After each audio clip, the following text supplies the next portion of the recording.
Como é sabido, estamos estudando Satanás, satanologia. E os irmãos se lembram, nós ficamos várias semanas estudando as tentações de Cristo. Se não me engano, desde o começo de setembro. Desde o começo, nós estamos em setembro, né? O ano voa, desde o começo, agora não lembro se é de junho, de julho, de agosto, mas foram várias semanas estudando as tentações de Cristo que se encontram em Mateus 4 e Lucas 4. A partir de hoje, eu até falei com a Lulu, eu tinha pretensões, ó, gordão, bom dia. E agora que vai precisar do microfone mesmo, porque esse rapaz faz perguntas. Já entrega para ele. Já deixa lá perto. Então o que acontece? Acabamos de começar, viu, Gô? O que eu estou explicando é desde o dia 3 a tentação começou 3 ou seja, sobre satanologia foi em março. Começamos a estudar satanologia em março, as tentações em julho, e gastamos julho e agosto para estudar as tentações. E inclusive hoje eu pretendia fazer uma lição de só uma escola dominical com as lições que nós podemos tirar das tentações. Eu até falei com a Marlúcia, vai ser coisa rápida, não 1, 2, 3, 4 pontos, a gente mata isso. Só que o assunto já rendeu aqui, porque já dá para 2 domingos e ainda não terminei o assunto. Então nós vamos ficar em uns 2, 3 domingos só com o que podemos tirar de lições daquilo que nós aprendemos com a tentação. Amém. O verdadeiro Natal. Então vamos lá, vamos dar uma repetida no nosso texto. Mateus 4, porque nós vamos citá-lo várias vezes. Então se a gente já fizer uma leitura antecipada, não precisa ficar voltando aos poucos, né? Mateus 4 já está ficando conhecido, né? O Natan já não aguenta mais ouvir eu lendo Mateus 4. De novo, Jesus a seguir foi levado para o deserto para ser tentado pelo diabo. É possível. Há pouco tempo atrás, vocês não estão aguentando mais ver eu lendo Gênesis 3, né? Mas é assim mesmo. A palavra de Deus, ela tem que ser... Porque a fé vem pelo ouvir. E ouvir a palavra de Deus. Então, quanto mais você escuta a palavra de Deus, melhor. Vamos lá. A seguir ao batismo, né? Foi Jesus levado pelo Espírito ao deserto para ser tentado pelo diabo. E depois de jejuar 40 dias e 40 noites, teve fome. Aí essa circunstância ficou oportuna. Então o tentador, aproximando-se, lhe disse: se és filho de Deus, manda que estas pedras se transformem em pães. Jesus, porém, respondeu: está escrito, não só de pão viverá o homem, mas de toda palavra que procede da boca de Deus. Então o diabo o levou à cidade santa, Jerusalém. Colocou-o sobre o pináculo do templo, aquela parte mais alta lá em cima, e lhe disse: se és filho de Deus, atira-te abaixo, porque está escrito. Aí ele também entrou nessa de falar que está escrito, né? Aos teus anjos ordenarás a teu respeito que te guardem, e eles te susterão nas tuas mãos para não tropeçares em alguma pedra. Respondeu Jesus: também está escrito: não tentarás o Senhor teu Deus.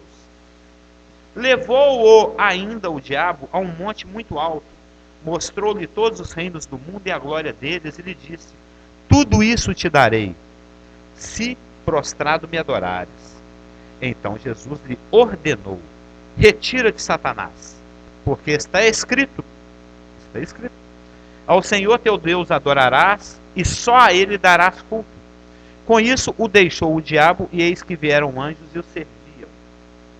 O deixou até momento oportuno, de acordo com Lucas 4:13. Então a primeira coisa que a gente pode aprender do nosso texto, daquilo que a gente andou estudando, é que ser tentado não é pecado. Parece meio besta falar isso, né? Ser tentado não é pecado, mas tem irmãos, tem igrejas, tem lugares que creem que ser tentado é pecado também. Porque você tem que ser tão crente que nem pecado você é, nem tentado você é, né? Né? De tão, como é que chama? teflonzado, que você como é que chama aquele negócio? Aqui, o teflon ele dá o que para a frigideira mesmo? Ele dá aquela empregabilidade, nada prega nele, né? Como é que é? Ele dá uma... ele é o crente antiaderente. Mas observa, por isso nós estamos relendo o texto. A seguir, Jesus foi levado por quem? Para o deserto para ser tentado. Quem que o levou? Versículo 1, acabamos de ler. A seguir foi Jesus levado pelo Espírito ao deserto para ser tentado. Ou seja, o próprio Espírito Santo está levando Jesus para ser tentado. Então o Espírito Santo estaria levando Jesus para pecar. Se ser tentado fosse pecado. Então ser tentado não é pecado. É aquela velha história. Se vocês não ouviram isso na escola dominical ou nas classes de berçário, 2 anos, 3 anos, infantil, júnior, não sei como é que chama aquelas coisas, né? Tem júnior, juniores, mocinhos, mocinhores, né? Mas é uma coisa que a gente aprende lá na escolinha pequenininha aqui. O passarinho passear em cima da sua cabeça, sobrevoar, voar na sua cabeça, isso você não pode impedir. Mas você pode impedi-lo caso ele queira pousar e fazer um ninho. Todo mundo já ouviu essa ilustração. Comparado com tentação, ou seja, o passarinho passar por cima da sua cabeça não tem como você evitar. Ser tentado é inevitável. O inimigo te tenta, ele usa a sua própria carne, seus hormônios, os seus apetites físicos, ele usa o planeta, ele usa a mídia, usa o outdoor, usa a escola, usa a Brahma, usa não sei o que, usa a televisão, usa a internet, usa os demônios. Então todo o sistema está montado para que você peque. Então ser tentado não é pecado. O passarinho te sobrevoar não é pecado. Mas ele vir sentar, vir trazendo os galinhos, fazer um ninho e você vai deixando, isso é pecado. Ceder à tentação, e nós vamos ver todo o processo. Como é que é o processo de tentação. Assim como no caso de Jó, Deus permite que o justo seja tentado. Lembra? Viste o meu servo Jó? Aí o diabo conversa com Deus e fala, mas também você cercou ele de luxo, é lógico que é fácil para ele te adorar, e te servir, te temer. Aí o diabo pede permissão para colocar a mão em Jó. Lembra? Tirar os bens dele, matar os parentes dele, os filhos depois. Então, sempre vai ter circunstância nas nossas vidas em que Satanás vai te atentar nos seus apetites naturais. Ele vai mexer com a sua fome, com a sua bebida, com a sua sede, vai querer exagerá-la. Vai querer te levar para a gula, para a lascívia, para a dipsomania. Ele vai também tentar você na sua confiança em Deus. Ele vai fazer você duvidar de Deus. Porque aqui eu estou repassando as tentações, lembra? Primeira tentação, transforma essas pedras em pães. O inimigo, da mesma forma que tentou Jesus falando, transforma uma pedra em pão, você está com fome, ele também vai te tentar nos seus apetites físicos, né? Na sua fome, na sua sede, na sua bebida. Ele também, assim como ele tentou fazer Jesus duvidar de Deus, desconfiar da fidelidade de Deus, falando, pula daí, se você é filho de Deus, desconfie que Deus é fiel e ele te garante. Vamos ver se é realmente na prática. Pula. Então Satanás estava tentando fazer Jesus Cristo duvidar de Deus. Satanás também vai fazer Jesus, nos fazer assim como fez a Jesus. Ele vai tentar fazer com que a gente duvide da palavra de Deus. Nós falamos que a palavra de Deus é a lâmpada para o nosso pé. Se você apaga o farol, né, pneu furou, acende o farol. Não tem a música. Como é que você vai andar sem farol? Pneu furou, acende o farol, né? Você está na estrada, a circunstância está adversa, palavra de Deus, lâmpada para o seu pé. Ué. Me ilumina aqui, Senhor, eu preciso dar um passo. A gente até andou conversando sobre isso essa semana. E é bom nem estender, porque senão a gente desvia o assunto. Ou seja, por permissão, porque nós vimos que a tentação, o peirazo, ele tem uma função dupla. O inimigo usa o peirazo para te levar para a morte. O inimigo usa o peirazo, a tentação, para te afastar de Deus. E Deus usa a tentação que Satanás impinge a você como uma prova para que você cresça, para que você se edifique, para que você aprenda. A coisa é meio ambígua assim mesmo. Existia um demônio que ficava esbofeteando Paulo, porque Deus revelava coisas tão grandiosas para Paulo. Deus revelou tanto a respeito de Jesus Cristo, do mistério da igreja e dos mistérios de Deus. Eles foram tão amplamente revelados a Paulo, existia tanto risco dele ficar soberbo, dele se achar, falando, eu sou praticamente Deus, porque tudo que Deus sabe eu sei. Então ele poderia se tornar soberbo. Então, para ele ficar na humildade, Deus mandou um demônio que ficava esbofeteando ele. Doenças. Um demônio importunando, para ele lembrar que ele era humano, que ele é só pó. Que ele tinha que estar na realidade, que ele era só um instrumento. Ele estava recebendo tantas revelações de Deus, mas ele era um simples instrumento. Então, para manter ele na humildade humana dele, Deus mandou um demônio para esbofeteá-lo. Isso está em Gálatas. Da mesma forma que o demônio ele foi enviado da parte de Deus. Mas quem sofria as consequências ali na prática era Paulo. Tanto que o Paulo orou 3 vezes, não tem jeito de amenizar isso, não afastar esse demônio, não. Conviva com isso, porque a minha graça te basta. Senhor, eu estou tetraplégico, morrendo de câncer. Conviva com isso. A minha graça te basta. Ou seja, todas as circunstâncias na nossa vida, nós vamos ver isso. Que juntamente com a tentação, Deus dá o escape. Também Coríntios. Então, para cada circunstância que a gente passa, tem uma circunstância, tem um escape, tem algo que Deus providenciou para que você suporte aquilo. Entendeu? Então, Deus permite que Satanás nos atinja, que Satanás nos tente, que ele use os seus instrumentos para nos tentar. Cabe a nós resistir até o sangue, como nós vamos ver. Então vai ter momentos em que Satanás vai nos tentar nos nossos apetites, estou de olho em você.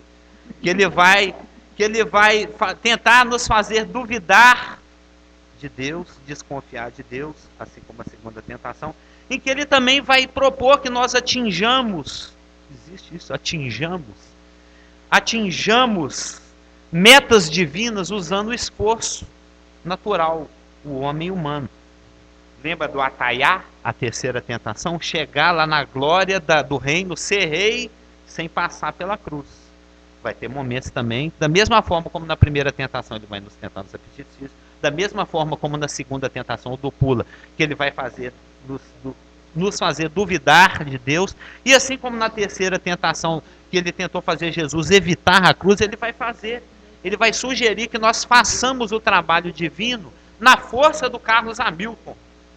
Então vai virar poeira, não vai servir para nada, vai queimá-la no bimar. Mas quando Satanás nos tenta, é por permissão do Pai. Para quê? Deuteronômio 8:28. Para te provar, para ver o que estava no teu coração, se guardarias ou não os seus mandamentos. Viu como é que tira o microfone da mão da Elaine? É só citar um versículo que ela anota. Para que Deus vai permitir que nós sejamos tentados? Para te provar. Para saber o que estava no seu coração. Para ver se você guardaria ou não os seus mandamentos. Porque Deus não sabe, sabe, mas Ele quer que você mesmo saiba sobre si mesmo. Elaine, quer perguntar? Não, na verdade não. É que eu queria concluir o ponto 1. Ser tentado não é pecado.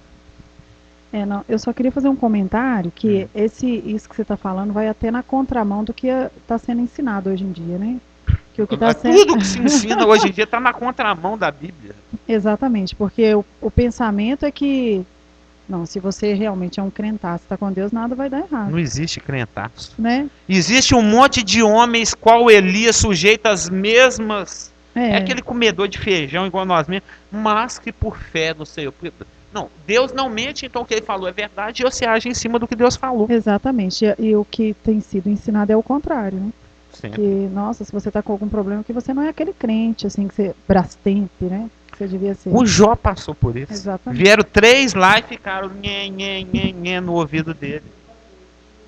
Teve ainda um erro.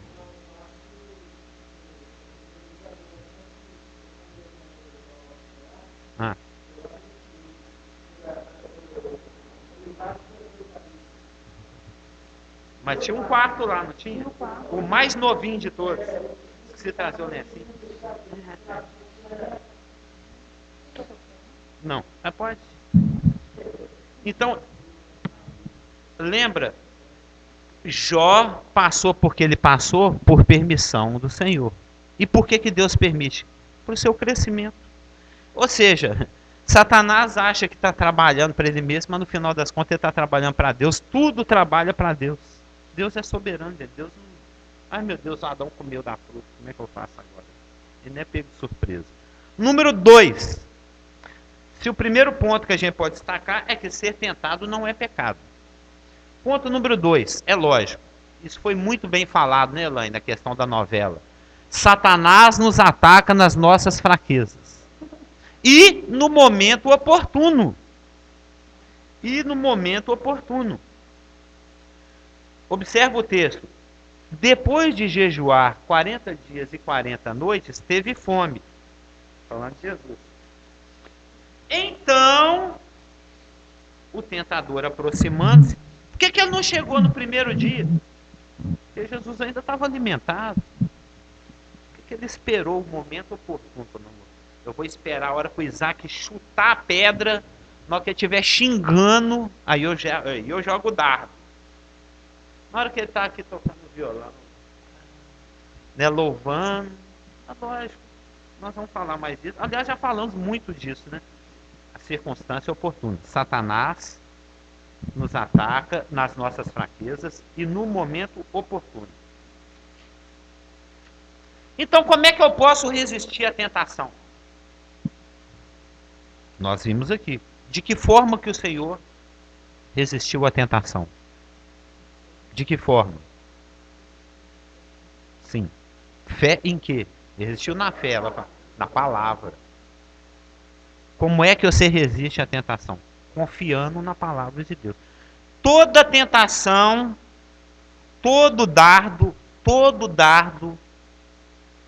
diz algo, nós já aprendemos, que nega, que contradiz, aliás, vamos pôr na ordem, né?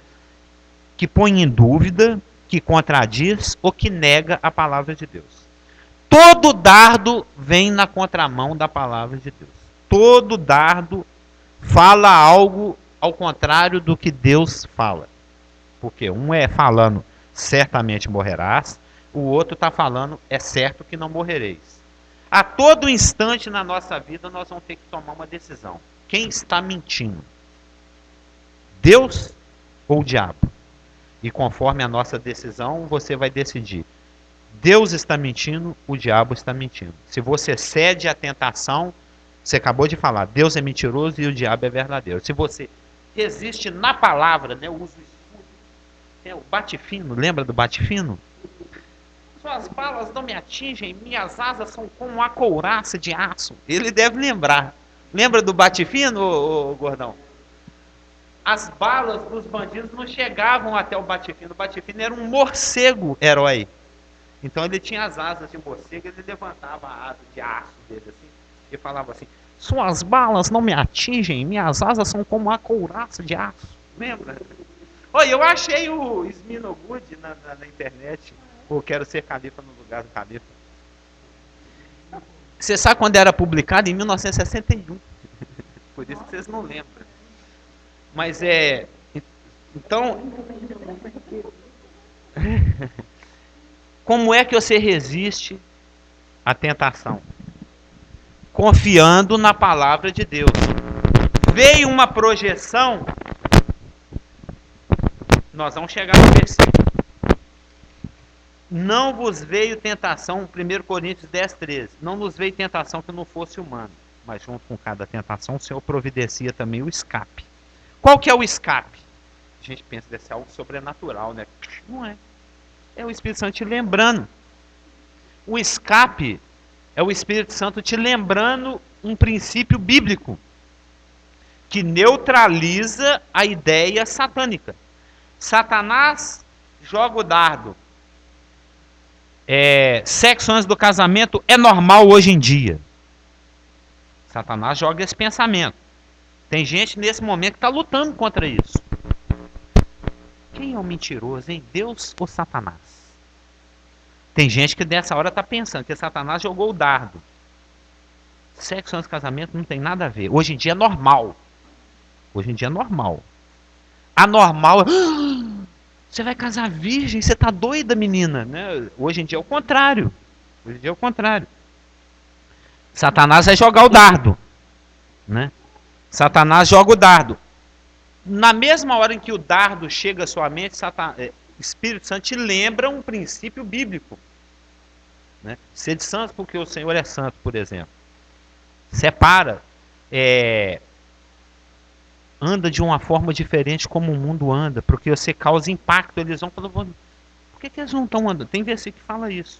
Eu não estou lembrando exatamente agora, que fala que se você se comporta de uma forma diferente da que o mundo se comporta, você se destaca. Você chama atenção. Eles falam assim, por que eles não pecam igual a gente? Por que eles não casam sem ser virgem igual nós? Por que eles não andam na lama igual nós andamos? E é errado com esse pessoal? Estranho, né? Eles não andam junto com a gente, não. Eles querem ser diferente. Junto com cada projeção de Satanás, juntamente vem uma aplicação de alguma parte da palavra de Deus trazida à sua mente pelo Espírito Santo para neutralizar aquele dardo. Então você vai ter, para cada tentação, para cada encruzilhada, para cada momento de tentação, você é como se fosse uma Eva na frente da árvore. Você está olhando para o fruto. Quem está mentindo? Deus ou a serpente? Deus falou, é certo que morrereis. A serpente está aqui do meu lado falando que é certo que não morrereis. Quem está falando a verdade? É um momento de decisão. É um momento de decisão. Tem momentos, desculpa a franqueza, mas vai ter momentos assim na vida do jovem, por exemplo, em que ele vai estar no quarto dele, ele vai estar pensando assim, eu masturbo ou eu leio a palavra de Deus? Vai ter duas pessoas jogando projeções na sua mente. Satanás fala, você está à toa aí mesmo, masturba? Você não está fazendo nada. E Deus já está falando, aproveita o seu tempo, vamos remir o tempo, vamos conhecer mais de Deus, vamos crescer mais um pouquinho, vamos ser edificados, vamos ter para depois dar, vamos estudar a Bíblia, vamos fazer algo que edifique, vamos trazer à nossa mente algo que seja puro, aquilo tudo que fala em Filipe. Todos os momentos da nossa vida nós temos que tomar uma decisão. Eu estou tão ansioso para chegar nessa parte que eu já estou meio que antecipando. Nós vamos ver que o processo ele passa pelo pensamento, imaginação, desejo, decisão, ação, separação. Então existe um processo, a tentação. Em todos os momentos da tentação você vai ter oportunidade de rejeitá-la, até o momento em que você se decide. Então, como é que eu resisto à tentação? Confiando na palavra de Deus. Ou Deus fala verdade, ou Deus fala mentira. Se você não esqueceu, né? Não é dentro do assunto. Só um comentário só. É que é engraçado que, né, baseado lá em Gênesis, quando a serpente tentou Eva, né, que Satanás, sobre toda essa questão da tentação, né? Que ele sempre começa de uma maneira sutil, né? Claro. Muito sutil assim na nossa mente, né? E aí, amiga? Então até causar o estrago, né? Então. Aliás, quando a pessoa assusta, o estrago já está feito. E outro comentário é que sobre em quem a gente deve as consequências do pecado. Você falou dos amigos, né? De Jó. Não, eu não falei nele que falou. Que a gente tem que tomar muito cuidado com quem a gente conversa, né? É Bildade, Eliú, Zofar. Ele faz Bildade e Zofar, né?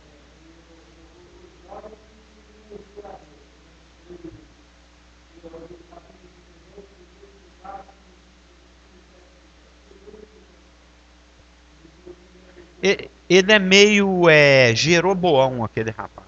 Mas isso é outra história. Não, mas o comentário que eu ia fazer era outro, eu me perdi aqui. Sobre contramão, né? O mundo, né, chamado evangélico hoje... É inimigo de Deus. 99% na contramão da palavra de Deus. Não, tanto 100%. Vou te citar uma coisa pessoal minha. O mundo é 100%. Os Não, evangélicos são 99,89%. Então, é porque vou até citar uma coisa meio assim, pessoal minha. O mundo é 100%. Eu tenho um amigo meu que mais ou menos da minha idade. Hoje ele é pastor de uma igreja. Né? Amigo meu de infância. É um pastor idoso. Não. Você foi longe, né? Aí eu estava conversando com ele, por ele ser meu amigo e pastor, né? Apesar que o pastor da Aí conversa... você se esbalda, né? Não, Porque mas ele gosta são coisas que eu confio ao pastor Geraldo, mas como ele sendo meu amigo, eu conversei com ele outro dia, né? Ele é o seu co-pastor, né? Não, por questão de consideração amizade. Aí claro. eu confiando dessa coisa dele, dessa coisa pessoal minha, de esperar uma pessoa para um casamento. Aí eu fiquei assustado quando ele falou para mim, mas ela tá te esperando? Eu falei, sim, por enquanto não. Então por que você vai esperar ela? Por que você não arruma alguém para você namorar até que ela decida esperar por você? Aí eu fiquei assustado, hein? Muito assustado com o que ele falou comigo. Sabe? Tá meio complicada a situação mesmo. Não, sobre essa questão de da contramão que você citou aí, né? Hoje tá complicado. Né? Eu fiquei assustado quando ele, como pastor, disse isso pra mim. Meia dúzia de gato pingado da noção. Ser nascido de novo já é raro. Ser nascido de novo e que confia na palavra de Deus é mais raro ainda. É mais raro ainda.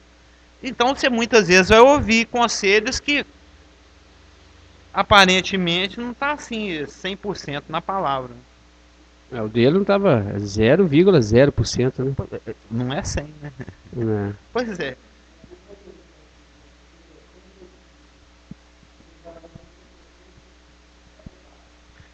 Por isso temos a luz da palavra.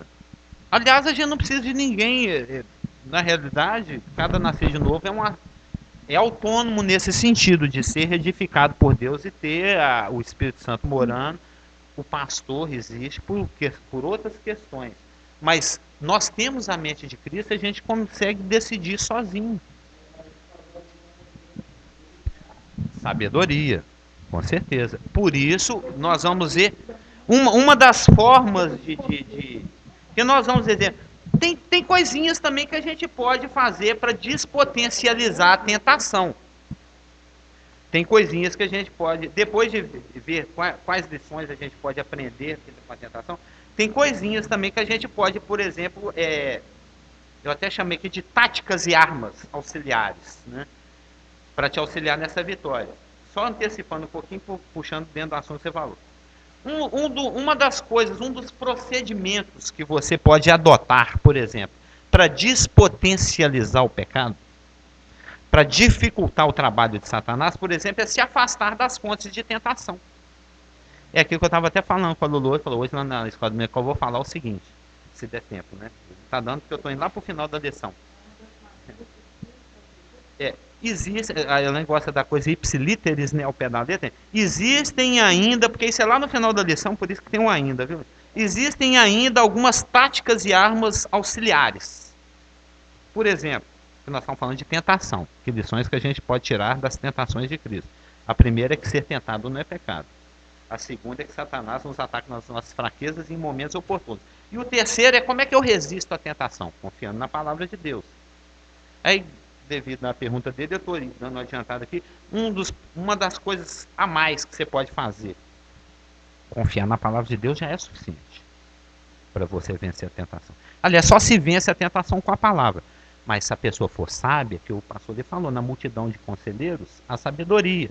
Então existem atitudes sábias que você pode tomar. Por exemplo, de acordo com 1 Coríntios 6,18. Né? 1 Coríntios 6,18.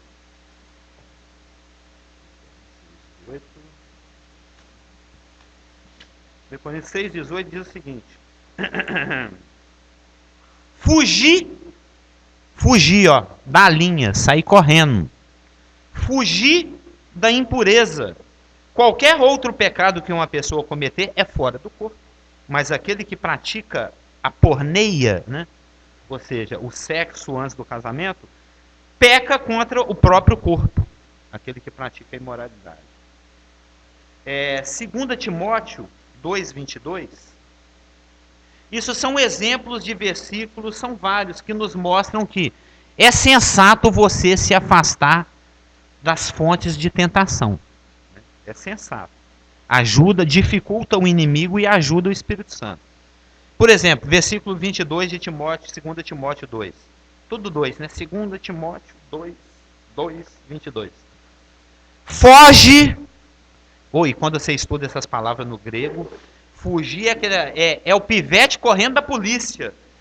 É sair com todo. Eu quero ficar livre disso. É o lobo mau correndo atrás do porquinho, cuja casinha foi derrubada, né? O palhaço, palito e Pedrico, né? Pedrinho. Todo mundo fugindo para a casa do porquinho, da casa de pedra, né? Porque a casa de palha já foi pro chão. Fugindo. Já viu aqueles Discovery Channel daquela gazela fugindo do leão, que o leão tenta dar uma patada nela, ela dá aquela escorregada de 4 rodas assim, e ela se e jogando as patas lá na frente. É fugir daquele jeito, é fugir mesmo. Rachar fora. O sentido do grego é esse. Fugir também das paixões da mocidade. A gente sabe quais são as paixões da mocidade. Né? Dos moços é as moças e das moças é os moços. São, né? Segue a justiça, a fé, o amor e a paz com os que de coração puro invocam o Senhor. Ou seja, como eu falei com a Lulu mais cedo, se você não quer pecar no carnaval, o que você está fazendo atrás do trio elétrico? Entendeu? O que você está... Eu já conheci isso há 30 anos atrás. Lembra, Augusto, quando eu frequentava a Igreja Batista Floresta Congregação em Caiçara? Lembra? Era um grupinho gostoso também, eram 50 pessoas, tal. Era muito bom. E lá tinha uma recém-convertida. Ela era mó achezeira, chegada no carnaval, adorava o carnaval. Ela era uma recém-convertida. E ela falou, puxa, mas eu gosto tanto do carnaval. Deus não tem nada a ver com carnaval mesmo. Não, infelizmente, Deus não tem nada a ver com carnaval. Poxa, mas carnaval é tão bom. E ela ainda ficou indo ao carnaval, mesmo depois de convertida. Ela foi sem graça. No ano seguinte foi mais sem graça. O Espírito Santo também não, você não te dou o novo nascimento, você gosta de carnaval. Não é assim não. Primeiro ele te salva, depois vai te limpando, ele vai te dando crescimento, vai te libertando. Não, essa menina gosta muito de carnaval, não vou salvar ela não. Não é assim. O Espírito Santo salva, depois ele vai tirando esse amor que ele tem, tinha pelo carnaval, ela foi liberta. Chegou uns 4, 5, 6 anos depois, falei, ei, fulano, você lembra como é que você gosta da carnaval? Pois é, você não sei como é que eu gosto daquela porcaria. Vai sendo liberta. Mas, se você ainda tem algum apreço pelo carnaval, mas não quer pecar no carnaval, sai de trás do trio elétrico, porque lá você vai pecar. Entendeu? Foge. Puxa vida, eu tenho problema nessa área, e eu estou indo aqui na direção dela. Vou mudar de caminho, né? Vou mudar de rumo. Porque se eu continuar aqui, vai dar problema. Vai ser sensato. E tem outras coisas que a gente pode fazer também. Vigiar, orar. Mateus 26, 41, aquela passagem famosa. Na verdade, é aquela desculpa, nós vamos ver também que o crente não tem desculpa para pecar. Porque junto com a tentação vem o escape. 1 Coríntios 10, 13. Mas se você está em momentos de acordo com Mateus 26, 41, vigiar e orar também é sensato. Vigiar e orar também é prudente. Vigiar e orar também é ser inteligente, é ser um crente inteligente. Olha lá, Mateus. Oi? 1 Coríntios 10, 13. Ele dá o escape junto. É um versículo muito conhecido, né? Mas nós vamos ver ele mais detalhadamente. É porque aqui eu estou dando um passo lá na frente. Mateus 26, 41 diz o seguinte: vigiai e orai, para que não entreis em tentação. O espírito, na verdade, está pronto, mas a carne é fraca.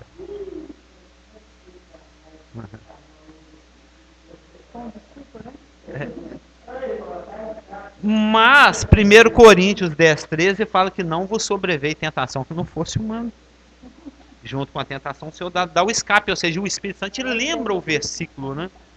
Então, se você está nessas atividades de vigilância e oração, perseverança em oração ao Senhor, isso vai ser um momento oportuno ou inoportuno para Satanás? Satanás não gosta de nos tentar em momentos oportunos e nas nossas fraquezas. Vigiar e orar, para quê? Para não cair em tentação. Se você está nessa atitude, nesse espírito, nessa prática de estar atento, opa, me vem perigo ali. Dá meu caminho. A banda, olha o trio elétrico ali, ó. Se eu puxar pro lado de cá, se eu sair dessa reta, sair desse caminho. O Espírito Santo tem todo o interesse em te ajudar nisso. Tem todo o interesse em fazer com que você seja cada vez mais separado, mais santificado. Você tem que estar atento.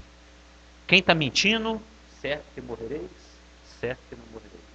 Deus está mentindo, Satanás está mentindo, alguém está mentindo. Que um fala que morre e outro fala que não morre. Você decide. Deus não está nessa bola toda não. Nesse pecado aqui não se morre. Em qualquer pecado se morre. Então, se você está nessas práticas de vigilância e de oração, essas práticas vão fazer com que esses momentos sejam inoportunos. Você está inibindo a ação de Satanás. E tem outra coisa também que é disciplinar a sua mente. Mas eu não vou entrar nesse não, porque isso eu vou deixar por fora. Sim. Deve ser eu. Opa, ó, o micro. Só um comentário só. Se a carne é fraca, né? Se a gente deixar essa ideia de que a carne é fraca como desculpa para pecar, ela acaba se tornando uma fortaleza na nossa vida, né? Para a carne. Uma fortaleza para a carne. Então, na verdade, ela não é fraca. Se a gente, né, for por esse caminho, por essa ideia, ela é forte. Sim. Porque ela se torna uma fortaleza em nossa ela vida. é uma tenaz. Se torna uma fortaleza. Hebreus, que tenazmente nos assedia, ela é uma tenaz. É fraca no sentido de que ela nos predispõe a. Entendeu? Ela é porque quando você estuda a palavra, a natureza pecaminosa, que isso é um estudo de amartiologia, estudo do pecado, né? Quando você estuda a palavra amartia, que é uma palavra que enferruja, é de onde vem ferro, é uma palavra vermelha, entendeu? A amartia pensa no seu sistema sanguíneo ou linfático, algo que vai em cada célula sua, que vai em todos os cantinhos, né? Que distribui comida e oxigênio. Então, cada célula nossa recebe, tem uma comunicação com o sistema circulatório, senão ela morre. A amartia é como se fosse um sistema sanguíneo ou linfático. Ela permeia, ela está em cada célula nossa, é a natureza pecaminosa, é o pecado, é uma das palavras que é traduzida no grego para pecado, é a palavra amartia. E ela é como se fosse o inimigo que mora dentro de você. Lembra lá aquelas batalhas, lá tinha Jericó, por exemplo, um muro alto e tal, todo mundo lá fora com a trombeta, com o ariete, conhece o ariete? O ariete é aquele tronco gigante com aquela cabeça em forma de bode na ponta, juntava assim uns 50 homens e vinha carregando aquele negócio e batia na porta para derrubar a porta, para invadir a fortaleza. Então joga flecha, joga não sei o que, estão tentando invadir a cidade. Mas a cidade está com o portão trancado. Só que tem o agente inimigo infiltrado lá dentro da cidade. Do lado, alguém do inimigo, dos que estão cercando a cidade, conseguiu entrar dentro da cidade e está lá dentro. Fingindo de bobo, né? Eu também sou daqui. Eu também sou jericoense. Mas na realidade ele é um hebreu. Aí na hora que o exército chega para atacar, ele vai lá, não tem ninguém olhando, ele abre a porta e deixa o inimigo entrar para invadir. É isso que a amartia faz. Quando você estuda no grego, a amartia é o inimigo dentro de você. É a natureza pecaminosa conspirando contra você. Na hora que Satanás ou o mundo vem e te pressiona, tenta te moldar, a natureza pecaminosa abre a porta e deixa o esgoto todo entrar dentro de você. É esse sentido. A carne é fraca no sentido de que você tem uma natureza pecaminosa que luta contra você para abrir a porta para a tentação. E você domina ela com vigilância e oração. Aí você faz com que ela fique despotencializada. Porque o inimigo interno sob controle do Espírito Santo, na hora que vem a tentação, ele não entra, não tem quem abre a porta. Você já se dispôs a não abrir aquela porta. Esse trio elétrico eu não sigo mais. Entendeu? Olha o microfone.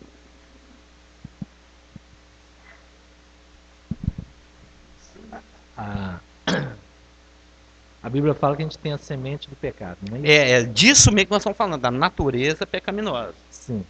Eu aceitei Jesus como Salvador. Mas tá? Eu aceitei Jesus como Salvador. Tá parecendo o Derrubetes, né? Eu estava assistindo ontem um vídeo do Derrubetes. Aí eu aceitei Jesus como Salvador. Aí a natureza do pecado habita em mim. Sim. Habita, mas está neutralizada pela ressurreição de Cristo. Você tem duas naturezas. Lembra daquele livro, Sim. Como Ser Cristão Sem Ser Religioso? Nós já falamos. Você tem a velha e a nova natureza. Tá. Você decide quem vai mandar. Eu quero enxergar na A prática. velha ressurreta ou o novo que já está ressurreto? Eu quero enxergar na prática, no Sim. meu dia a dia. Eu tenho a natureza do pecado, eu tenho o Espírito Santo, tenho Deus, tenho Jesus Cristo. Beleza? Beleza. Como o Carlos, que está ainda aqui no mundo, né? Consegue sobrepor cada dia. Que na prática do dia a dia, nem sempre está acontecendo isso. Mas é isso deveria, que eu quero. né? Eu estou levantando isso porque é o meu dia a dia. Tem hora que eu fico nervoso no trânsito, tem hora que eu estouro em casa. E a palavra fala, eu sou ressurreto, eu tenho o Espírito Santo. Como neutralizar mesmo essa natureza? Se é que eu posso, né? Não pode, que é o item que nós vamos estudar agora. Tem o passo a passo da tentação e tem o passo a passo da libertação. Isso é ensinado no livro de Tiago, que é um livro muito prático. Eu estava até comentando isso ontem com o pastor Geraldo, que esse estudo é muito interessante, um estudo em cima do livro de Tiago, que mostra como é o processo de tentação, que nós vamos ver aqui detalhadamente, que passa pelo pensamento, imaginação, desejo, decisão, ação e separação. Isso que você está falando aí, esse seu questionamento, ele se encontra no 1, 2, 3, na quarta etapa da tentação, que é a questão da decisão.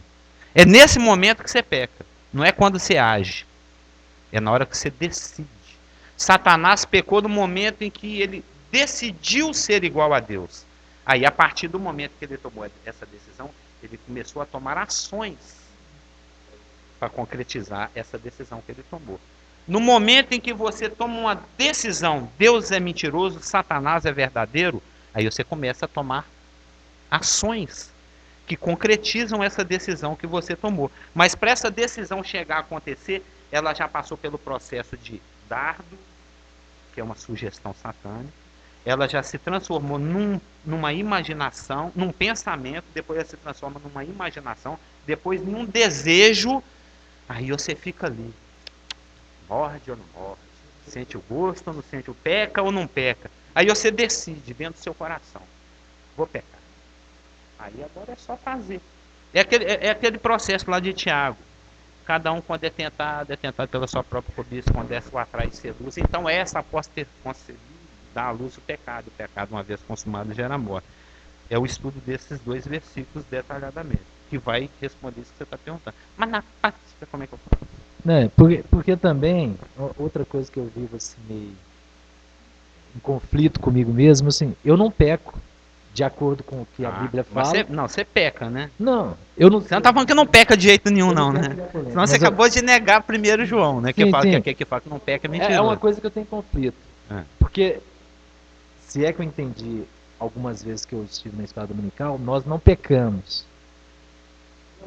O novo homem. Aí eu não consigo discernir esse novo homem do que o Carlos faz. Ué, mas ele xingou, ele tratou mal, ele fez alguma coisa que não agradou a Deus. Você está empurrando um carro com um tanque cheio. Não, eu não consigo entender, não. Eu não peco. Você tem um Eu novo não peco, homem, você eu tem não a nova peco, eu tô natureza que é só perdoado, pisar no certo. acelerador. E o velho homem fica empurrando. O novo homem não peca. Então, Ele como se que eu renova sou a cada enxergado diante de Deus? Eu sou enxergado o tempo todo. Novo homem. Novo homem, óbvio. E como é que fica quando eu peco? Ainda que o nosso velho homem se corrompa, o nosso novo homem se renova a cada dia. Sim, mas aí eu tô dando cabeçada Você é um... Aí o Satanás fala, você pegou, hein? Você fez isso, hein? Na sua cabeça... Sua Quando você insiste em pecar, você é aquele príncipe Eduardo III, com a roupa de Versace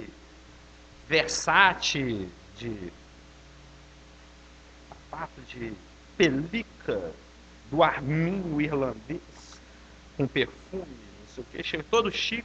Aí você estaciona a sua limusine de 24 portas aqui na rua Arceburgo, senta ali no meio dos fedorentos, todo sujo, e começa a fumar uma pedrinha com ele. Ou seja, você é um príncipe, Mas isso tá lá no nosso livrinho, Manejando Bem a Palavra da Verdade, que a gente aprendia milhões de anos lá. Até o Geraldo aprendeu, não lembra? Todo mundo passou por essa liçãozinha. Você é um príncipe. Você já foi declarado príncipe. Você já é Israel. Israel é príncipe. Você já é declarado príncipe. Se você quer comer porcaria, usar porcaria, ficar no meio do lixo, no meio dos mendigos, você pode. Você não tem esse direito, mas vai. Mas você não você está negando a sua vocação. Você não está andando de modo digno em relação à vocação que você foi chamado. Você é chamado para ser realeza, mas você insiste em se comportar como mendigo. Mas você nunca vai ser mendigo e o papai rei nunca vai te enxergar como mendigo. Você vai ser sempre o filho amado em quem ele se comprasse. Meu príncipe, meu Israel. Ele insiste em querer cometer aquele pecado, não sei porquê, mas ele continua sendo meu príncipe, meu reizinho, meu amado, em quem eu tenho prazer nele. A velha, nós já morremos, Augusto. Tudo que a gente faz na velha natureza nem existe, nem vai ser julgado no Bimar, nada, é só lixo, é só perda de tempo. Quando eu estou insistindo em alguma coisa errada, eu tô dando bobeira. Na verdade, você eu tenho que insistir na coisa santa. Você está rodando com o taxímetro levantado, sem passageiro no banco. Você está levando prejuízo, filho. Você sai com seu táxi de casa. Eu falei, o táxi é a vida cristã. Você é o nascido de novo ao volante. O Espírito Santo, ele tem algo para te falar. Entra ali, ó, segue essa avenida ali, porque ele sabe que lá naquela esquina tem uma corrida por Confins. Mas você, não, o Deus é um GPS. O Espírito Santo é o seu GPS. Ele sabe ele já tem caminho preparado de antemão para você. Eu falei, não, quem manda de mim eu sou independente. Eu vou por aqui. Aí depois, no final do dia, eu rodei o dia inteiro. Não creio em nada. Você só se escutou. Você não deu nenhuma chance para o Espírito Santo falar alguma coisa com você. Agora, você sai com táxi, o objetivo é conseguir a diária, é ter lucro. Se você ficar o dia inteiro, vou lá no Parque Guanabara, lá na Pampulha, não, agora eu vou lá em Confins, mas não para ninguém. Levanta o táxi, mas não para ninguém. É o Espírito Santo dando sinal, mas você não deixa ele entrar no seu carro de jeito nenhum. Entendeu? Você só vai aonde você quer. No final do dia você está no prejuízo. Você gastou gasolina e não ganhou nada. Você tinha todas as armas, tudo para ser bem sucedido naquele dia, mas você rodou sozinho. Você quis ser autônomo. Você foi independente. Você fez o que você quis, não ganhou nada. Deixou de perder. Aquele dia era para ter sido um dia de lucro e foi um dia zero. Você é nascido de novo, tem um caminho preparado de antemão, o Senhor vai soprar a palavra de Deus no seu ouvido para você fazer aquilo que Ele quer. Você se nega, você não escuta, você não quer, Deus é mentiroso, o diabo é verdadeiro, cede à tentação, não escuta o que Deus fala. No final do dia, o seu caixa está zero, sendo que você poderia ter arrecadado. Tudo que você fizer na velha natureza é você andando no seu táxi sem passageiro. Quando chegar lá no Bimar, não tem nem o que ser julgado. Eu vou julgar o quê? Eu vou julgar sua obra má? Ela não existe. É aquele versículo de Coríntios, de Romanos. Importa que cada um de nós compareça perante o tribunal de Cristo para que prestemos conta daquilo que nós fizemos de bem ou de mal, que está mal traduzido, que é de útil ou inútil, que deveria ser traduzido ali. O crente, ou ele é inútil, ou ele é útil. Ou você está andando no caminho da vida, ou você está andando no caminho da morte e da inutilidade. Deus poderia estar te usando. Aquela pessoa poderia estar nascendo de novo, mas você quis ficar em casa dormindo ao invés de ir para a praça cedo. Outra coisa que eu gostaria de perguntar para o irmão, eu gostaria de saber o seguinte, você sabe se tem alguma Bíblia de estudo, assim, grego, hebraico, que me ajudasse a melhorar? Não, o que você pode fazer é ou comprar uma Bíblia grega, ou tem na internet. Mas com tradução? Não, é só o texto grego. Aí eu normalmente, deve existir Bíblia que é traduzida bilíngue, né, ou trilíngue, não sei. Eu vou na Bíblia grega, depois eu comparo com o texto em português, depois vou no léxico. O léxico é muito bom, o léxico. Não, Mas é é que o real. cada crente é de um jeito, cada cabeça é de um jeito. Ainda bem, né? Não é? Pensou se todo mundo Então, parecesse com não, Isaac? é, por que exemplo, horror. igual você tá explicando a palavra aí, mas eu tenho certeza que Deus está usando isso aqui para ajudar alguém. Com Não é? certeza, com certeza. Mesmo que seja gato pingado. Mas vai fazer um efeito daqui Mesmo um que ano seja ou gato dois. pingado, não. É gato pingado. Você entendeu? É. Aí eu fico assim, gente, por quê, né? Por que eu não consigo? Mas o gostoso, sabe o que é, Augusto? É você saber que você é fraco, mas você não nega a palavra e nem o nome do Senhor. É a minoria, é a característica de Filadélfia é essa. Poucos, mas que mantém a fidelidade. O que importa é isso, o resto é resto. Se eu estou seguindo meu GPS, Deus falou para eu estar aqui, eu estar fazendo tal coisa, é isso que importa. A gente tem que perder essa mania de querer ser Deus, ser Jesus Cristo. Eu tenho que consertar a igreja. Eu tenho que dar um jeito. Não, isso não é problema meu, não. A igreja é de Jesus. Como diz, é de Jesus. Não sou eu que mando esse negócio, não. Eu estou falando da igreja universal, planetária mesmo. Mas tem gente que quer mandar, que quer consertar. Tem aqueles idosos que não contentam em mandar só na própria igreja, quer mandar no do planeta. Amém? É porque na semana passada, você assiste a Escola Dominical pela internet? É que na semana passada nós comentamos que cada um passa por um processo de tentação. O marido quer abusar da autoridade, a mulher quer usurpar a autoridade, o filho quer ser independente da autoridade. E o idoso, ele quer patentear, ele quer ser dono de tudo. Ele quer mandar, é porque eu sou o mais velho aqui, então isso aqui deve ser meu, né? Tem isso na empresa tem isso. Ni vaga de táxi, não, é minha. Não tem isso, flanelinha, o quarteirão é meu, estaciona aqui quem eu quiser. A gente tem isso. Ele acha que o quarteirão é dele. Eu que mando. Amém? Podemos orar?